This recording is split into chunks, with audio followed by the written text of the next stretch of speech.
Hoje nós vamos começar um novo tema. E o tema da nossa série vai ser uma série bem rapidinha. Não vai ser de 8 semanas, igual foi as Bem-aventuranças, mas ela vai ser sobre o ID. Não pretendo me estender nas próximas, porque o ID, a missão de viver, a missão que Deus nos deu, ela é muito simples de entender, então não tem por que a gente se estender tanto. Mas vamos tirar algumas lições disso daqui, né? Então hoje o nosso tema vai ser trabalhado em cima desse vivendo a missão de Deus. Então, como mensagem, a primeira mensagem então da nossa série sobre o ID é que não é um convite, é uma ordem. O ID não é um convite, é uma ordem. Então o nosso texto base está lá em Mateus capítulo 28. Tá? Mateus capítulo 28, versículo 18 até o 20 nós vamos ler ali. Toda autoridade me foi dada no céu e na terra. Portanto, ide e fazei discípulos de todas as nações, batizando-os em nome do Pai, e do Filho e do Espírito Santo, ensinando-os a guardar todas as coisas que eu vos tenho mandado. E eis que estou convosco todos os dias até a consumação do mundo. Amém. Então, Jesus ele está diante dos seus discípulos. E a gente vê aqui que quando Jesus proferiu essa palavra, quando ele falou isso daqui, ele já havia ressuscitado. E neste momento, antes dele subir aos céus, a sua ascensão aos céus, ele dá essa ordem, essa última ordem aos discípulos, né? Ele está ali diante dos seus discípulos, ressuscitado, vitorioso sobre a morte, prestes a ser elevado aos céus. E agora ele não dá conselhos, ele não dá sugestões e muito menos ele dá ideias para que sejam feitas. Ou, se você quiser, faça isso. Olha, você, se possível, faça aquilo. Não, ele não dá uma sugestão, ele não dá ideias, não dá conselhos aqui nesse momento. Nesse momento ele está dando uma ordem aos seus discípulos. E essa ordem, como nós lemos, é ir. Tem uma palavra, ali um pouquinho mais para frente eu vou falar sobre essa palavra, a exatidão do significado dessa palavra, vocês vão entender melhor. Então, o ID, irmãos, o ID não é uma opção para nós que erguemos nossas mãos e aceitamos a Cristo. O ID não é uma opção para aqueles que têm mais coragem. Olha, se você tem coragem de ir para a missão, vai para a missão. Se você não tem coragem, só dobra o teu joelho ali, tá de boa. Não, o ID não é só para os mais corajosos. Não é um ministério para quem tem o tempo livre. Brenão, você tem o tempo livre a tua vida inteira, vai para a missão. Não é só para quem tem tempo livre. Não é uma chamada para poucas pessoas. Você tem o ministério de evangelista. Já você não. Você tem, você não. Eu sinto que você tem um chamado forte para o evangelismo. Não. E não é um chamado para poucas pessoas, não é uma ideia, não é uma sugestão para poucas pessoas. Ela é uma missão para todos os que são discípulos de Jesus. Então, aqui, quando nós entendemos essa autoridade, a palavra vai ser muito rápida mesmo hoje. E essa palavra aqui, autoridade que Jesus está falando, veja bem, o tom dessa autoridade muda totalmente a visão desses 3 versículos. Quando Jesus ele começa dizendo assim, toda autoridade me foi dada nos céus e na terra. Ele não está falando de qualquer tipo de autoridade. Aqui no grego, Jesus falou uma palavra em grego chamado exousia. E esse exousia significa autoridade de quem não pode ser negada. É uma influência, é um privilégio, é uma vontade e ordem de quem deve ser obedecida pelos outros. É uma autoridade suprema. Então, não é qualquer tipo de autoridade. Essa pessoa ela tem uma autoridade sobre as outras. É a autoridade com que Cristo falou. Essa autoridade é o poder sobre tudo. Então, a ordem que ele dá não pode ser negada. Não pode falar assim, olha, Senhor, eu não tenho tempo, eu não vou fazer isso. Senhor, olha, eu não tenho dom de evangelismo, eu não posso fazer isso. Senhor, eu não tenho tempo para fazer isso, eu não tenho chamado, eu não tenho dom, eu não tenho ministério, eu não tenho... eu não tenho condições de fazer evangelismo, de evangelizar, do ir. Não é. Nós não temos essa escolha. O ir é para todos nós. porque foi dita com autoridade. Essa toda autoridade me foi dada no céu e na terra. Ele vai dizer o que ele diz a seguir, né, tem um peso eterno, porque ela não é negociável. Não é algo que nós podemos negociar com Cristo. É algo que deve ser.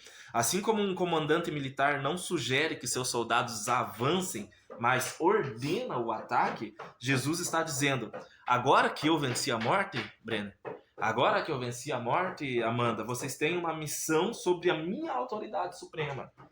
Vão, façam discípulos, ensinem, batizem e multipliquem. Veja bem, ninguém que está aqui serviu o exército, né? Mas com certeza, se tivesse os outros mais velhos aqui, eles poderiam falar: não, eu servi o exército. E tem algo para quem é soldado, que quando o comandante ordena que ele avance e esse soldado não obedece à voz do comandante, ele sofre sanções. E quais sanções podem acontecer com esse soldado? Dependendo da negação do soldado, ele pode ser preso, ele pode ser destituído do cargo, na melhor das hipóteses, ou se ele estiver em guerra e não ir defender a própria pátria, ele é executado na corte marcial.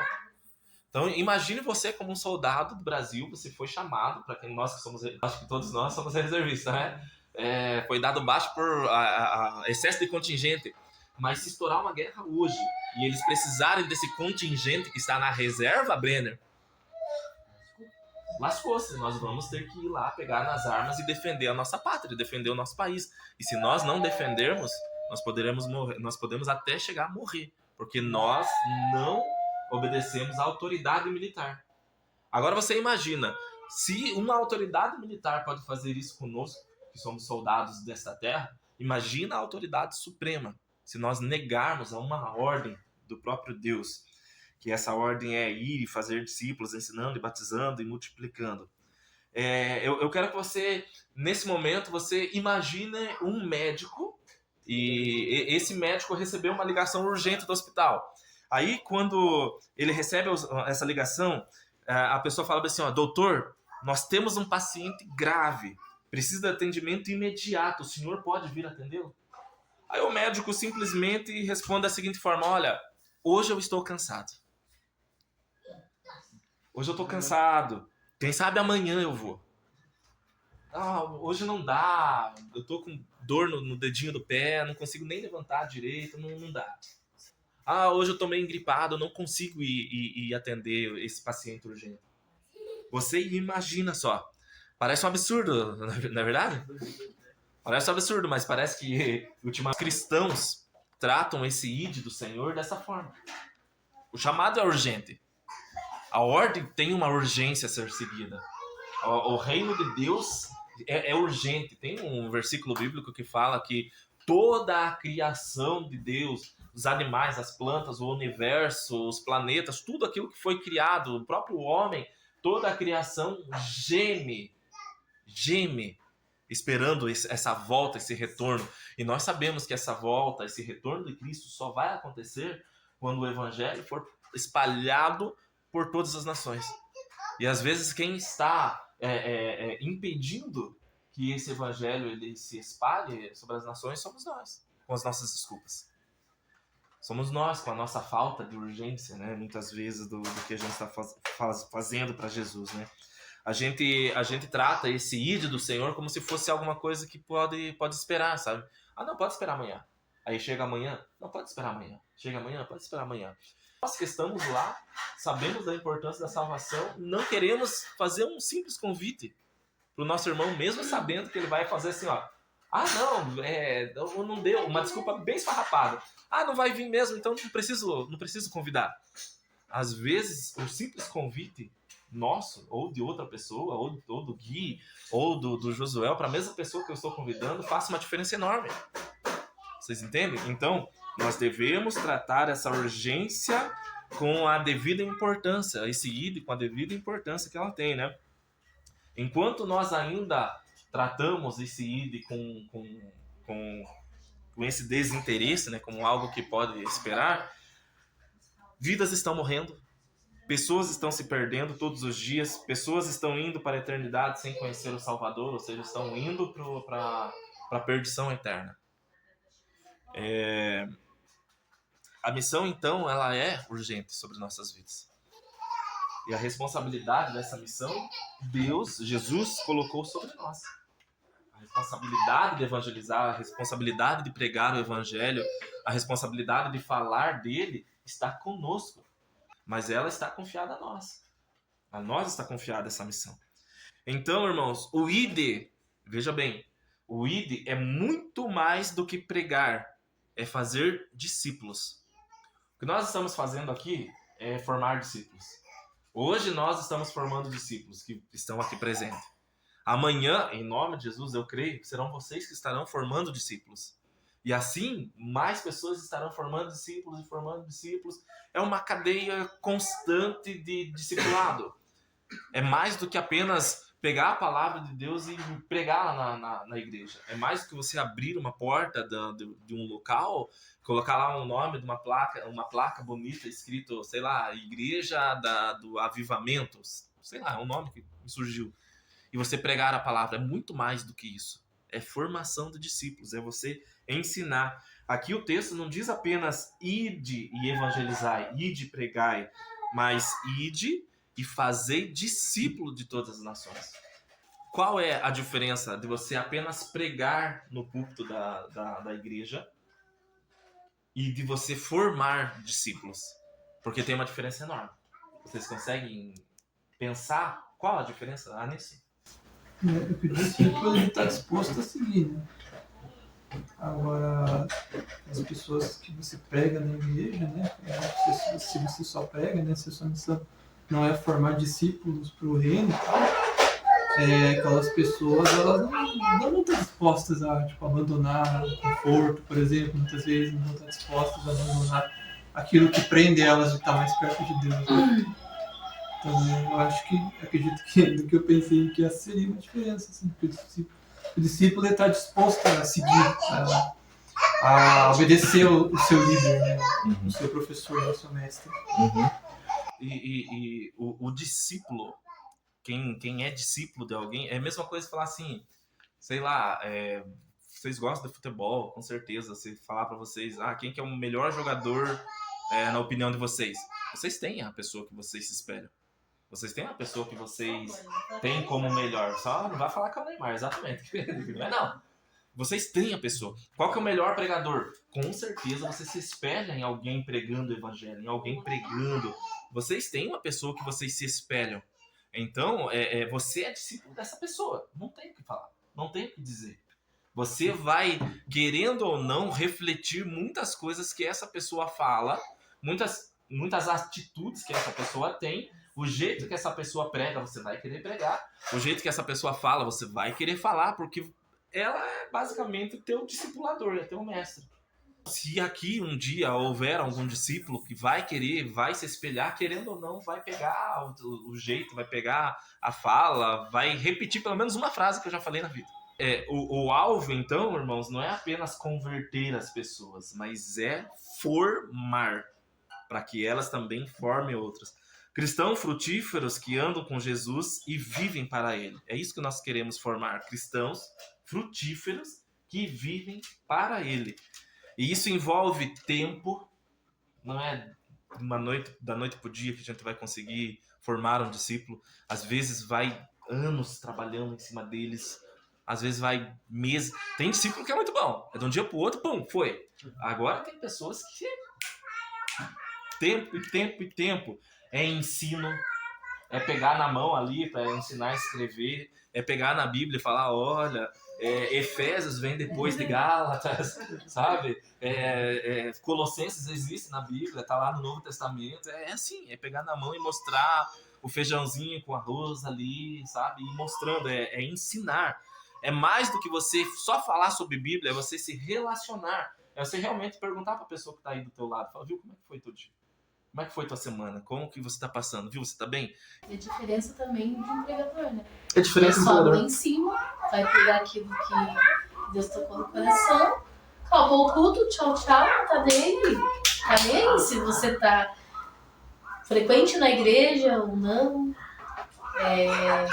Você tá vivo, você tá bem, você tá morrendo. Aí agora um discípulo, quando a gente cuida dele, é isso aqui, né? Exatamente. Você vê só Jesus. Quantas pessoas andavam com Jesus? Um monte. Andavam. Quantos que andavam? Hã? Não, andavam com Jesus. Multidões. Aonde ele passava, arrastava multidões, não é verdade? Quantas pessoas ele enviou para uma missão? 70. Nós estamos todos. Ele enviou 70. Perto dele, ele escolheu, entre todos esses discípulos, essa multidão, 70. Para enviar desses 70, ele escolheu um grupo um pouquinho menor, que foram os 12 apóstolos dele, que estavam mais perto. Oi? Só que ainda mais perto deles, tinha 3. E desses 3, dos 12 apóstolos, tinha 3 que estavam ali mais perto dele. E desses 3, um que ele era considerado o discípulo que Jesus amava. Quem era? João. Andava com uma multidão, enviou 70, no grupo dele só tinha 12, e entre os 12, só 3 que ele podia realmente contar, e dos 3, um que ele amava. Claro que ele amava todos. Entendeu? Ele amava todos. Não dá pra gente falar, não, Jesus não amava todos. Ele amava todos. Mas vocês entenderam que o nível de relacionamento, o nível de discipulado é muito mais profundo com algumas pessoas do que com outras? Jesus não conseguiu alcançar todas as pessoas. Mas os 12 que ele influenciou muitas outras pessoas. Dos 3 que andavam junto com ele, Pedro, quantas pessoas se converteram na primeira pregação de Pedro? 3.000 pessoas se converteram a Cristo na primeira pregação de Pedro. Claro que teve ali o auxílio do Espírito Santo e tal, mas de todos eles, um discípulo fez vários outros discípulos. É isso aí. Eu creio que tem uma multidão para Amanda, tem uma multidão para o Gui, tem uma multidão para Evelyn, tem uma multidão para o Jô, para o Lucas, para o Brenner, para mim, para Fábio. Tem uma multidão para nós.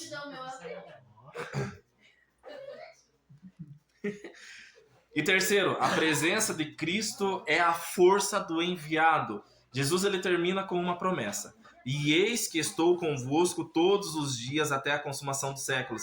Nós não estamos sozinhos. Amém? Nós não estamos sozinhos. Cristo ele está conosco. Você não vai em nome próprio. Você vai no nome do Senhor Jesus. Aí nós não precisamos ter medo. Nós vamos em nome do Rei dos Reis. Se ele então tem toda a autoridade e promete sempre estar presente, por que então que nós vamos ter medo de falar dele? Por que então nós vamos ter medo de lançar um convite? Por que então nós vamos ter medo de fazer esse ID? Claro que ir a missões fora do país é para outras pessoas, talvez não é para nós. Mas, como nós vamos ver na próxima, eu não vou dar spoiler, nós podemos começar a nossa missão aqui, na nossa casa, no nosso bairro, na nossa cidade. Mas isso é um assunto para um outro tempo, para um outro dia, tá? Então eu quero fazer umas perguntas para vocês na nossa aplicação. Quantas vezes você tratou o ID como uma sugestão e não como uma ordem? Hoje nós estamos aprendendo que isso daqui é uma ordem, meu amigo. E agora? O que nós vamos fazer com essa ordem? Hã? Quantas pessoas próximas a você ainda não ouviram do amor de Jesus por meio da sua vida?